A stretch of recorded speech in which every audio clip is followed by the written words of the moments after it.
ಬೆಂಗಳೂರಿನ ವಿವಿಧೆಡೆಯಲ್ಲಿ ಆಹಾರ ಸುರಕ್ಷತೆ ಹಾಗೂ ಭದ್ರತೆ ಇಲಾಖೆ ಅಧಿಕಾರಿಗಳು ದಾಳಿ ನಡೆಸಿದ್ದಾರೆ. ದಾಳಿ ನಡೆಸಿ ನಗರದ ಪ್ರಮುಖ ಬಸ್ ನಿಲ್ದಾಣದಲ್ಲಿನ ಫುಡ್ ಸ್ಟಾಲ್ಗಳನ್ನು ಪರಿಶೀಲನೆ ನಡೆಸಿದ್ದಾರೆ.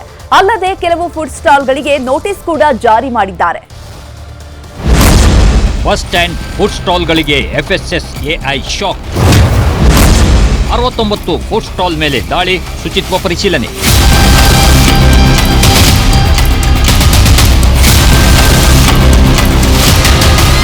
ಮೆಜೆಸ್ಟಿಕ್ನ ಬಸ್ ಸ್ಟ್ಯಾಂಡ್ನ ಫುಡ್ ಸ್ಟಾಲ್ಗಳಲ್ಲಿ ಶುಚಿತ್ವ ಇಲ್ಲ ಅನ್ನೋ ಬಗ್ಗೆ ನ್ಯೂಸ್ 18 ವರದಿ ಮಾಡಿತ್ತು.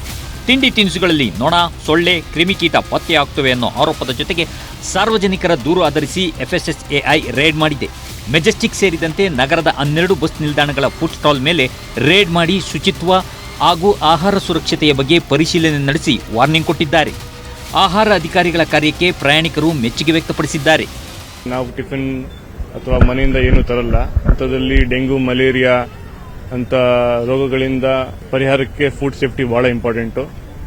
I am happy with FSSAI.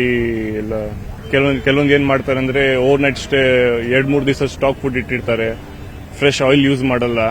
ಅಂತರಿಂದ ಬಹಳ ಹೆಲ್ತ್ ಹ್ಯಾಜಾರ್ಡ್ಸ್ ಬಹಳ ಇದಾವೆ. ಇದು ಆಕ್ಷನ್ಸ್ ತಗೊಂಡಿದ್ದಕ್ಕೆ ಒಳ್ಳೇದಾಗತ್ತೆ ಸರ್ ಪ್ರಯಾಣಿಕರಿಗೆ. As a traveller it is very important. ಬೆಂಗಳೂರಿನ ಮೆಜೆಸ್ಟಿಕ್ ಸೇರಿದಂತೆ ವಿವಿಧ ಬಸ್ ನಿಲ್ದಾಣಗಳಲ್ಲಿನ ಫುಡ್ ಸ್ಟಾಲ್ಗಳನ್ನು ಪರಿಶೀಲನೆ ಮಾಡಿದ FSSAI ಒಟ್ಟು 69 ಫುಡ್ ಸ್ಟಾಲ್ಗಳ ಮೇಲೆ ದಾಳಿ ಮಾಡಿದೆ. ಗ್ರಾಹಕರು ಖರೀದಿಸುವ ಆಹಾರ, ತಿಂಡಿ ತಿನಿಸು ಶುಚಿತ್ವದಿಂದ ಕೂಡಿರಬೇಕು ಎಂದು ವಾರ್ನ್ ಮಾಡಿದ್ದಾರೆ. 69 ಆಹಾರ ಮಳಿಗೆಗಳ ಪೈಕಿ 29 ಮಳಿಗೆಗಳಿಗೆ ನೋಟಿಸ್ ಜಾರಿ ಮಾಡಲಾಗಿದೆ.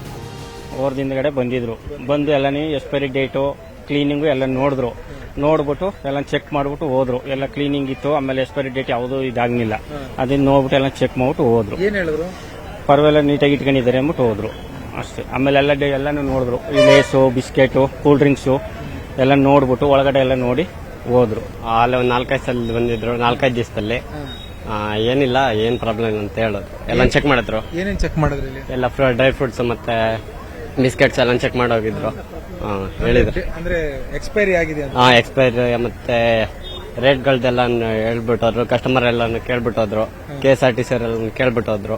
ಡಿಪಾರ್ಟ್ಮೆಂಟ್ ಅವ್ರನ್ನ ಎಲ್ಲ ಪರ್ಫೆಕ್ಟ್ ಆಗೈತೆ ಅಂತ ಹೇಳ್ಬಿಟ್ಟು ಏನಿಲ್ಲ. ರಾಜ್ಯಾದ್ಯಂತ ಇದೇ ರೀತಿ ದಾಳಿ ನಡೆದಿದ್ದು 120 ಫುಡ್ ಸ್ಟಾಲ್ಗಳಿಗೆ ನೋಟಿಸ್ ಜಾರಿ ಮಾಡಲಾಗಿದೆ ಎನ್ನಲಾಗಿದೆ. ಜೊತೆಗೆ 19 ಆಹಾರ ಮಳಿಗೆಗಳಿಂದ 48,000 ದಂಡ ವಸೂಲಿ ಮಾಡಿದ್ದಾರೆ. ಇತ್ತೀಚಿನ ದಿನಗಳಲ್ಲಿ ಪ್ರಯಾಣಿಕರಿಂದ ಬಂದಿರುವಂತಹ ದೂರಿನ ಮೇರೆಗೆ FSSAI ಅಧಿಕಾರಿಗಳು ಭೇಟಿ ಕೊಟ್ಟು ಪರಿಶೀಲನೆಯನ್ನ ಮಾಡಿದ್ದಾರೆ. ಈ ಮೂಲಕವಾಗಿ ರಾಜ್ಯದ ಪ್ರಯಾಣಿಕರ, ಮುಖ್ಯವಾಗಿ ಜನರ ಆರೋಗ್ಯದ ಮೇಲೆ FSSAI ಅಧಿಕಾರಿಗಳು ಯಾವ ರೀತಿಯಾಗಿರುವಂತಹ ಪರಿಣಾಮ ಬೀರದಿರುವಂತಹ ನಿಟ್ಟಿನಲ್ಲಿ ಕ್ರಮವನ್ನ ತೆಗೆದುಕೊಳ್ಳೋದಕ್ಕೆ ಮುಂದಾಗಿರುವಂತದ್ದು. ಬೆಂಗಳೂರಿನಿಂದ ಕ್ಯಾಮರಾ ಪರ್ಸನ್ ವೆಂಕಟೇಶ್ವರ್ ಜೊತೆ ಅಶೋಕ್ ಮುಲ್ಕಿ, ನ್ಯೂಸ್ 18. ಕನ್ನಡಿಗರ ನೆಚ್ಚಿನ ನ್ಯೂಸ್ 18 ಕನ್ನಡ ಈಗ ವಾಟ್ಸ್ಆಪ್ನಲ್ಲೂ ಲಭ್ಯ. ಕರ್ನಾಟಕ, ದೇಶ ವಿದೇಶಗಳ 360 ಡಿಗ್ರಿ ಸುದ್ದಿಯ ವಿವರಗಳನ್ನ ನಿಮ್ಮ ಕೈ ಬೆರಳುಗಳಲ್ಲೇ ಪಡಿಲಿಕ್ಕೆ ಈ QR ಕೋಡ್ ಅನ್ನ ಸ್ಕ್ಯಾನ್ ಮಾಡಿ, ನಮ್ಮ ಚಾನಲ್ ಫಾಲೋ ಮಾಡಿ, ನೋಟಿಫಿಕೇಶನ್ ಆನ್ ಮಾಡಿ.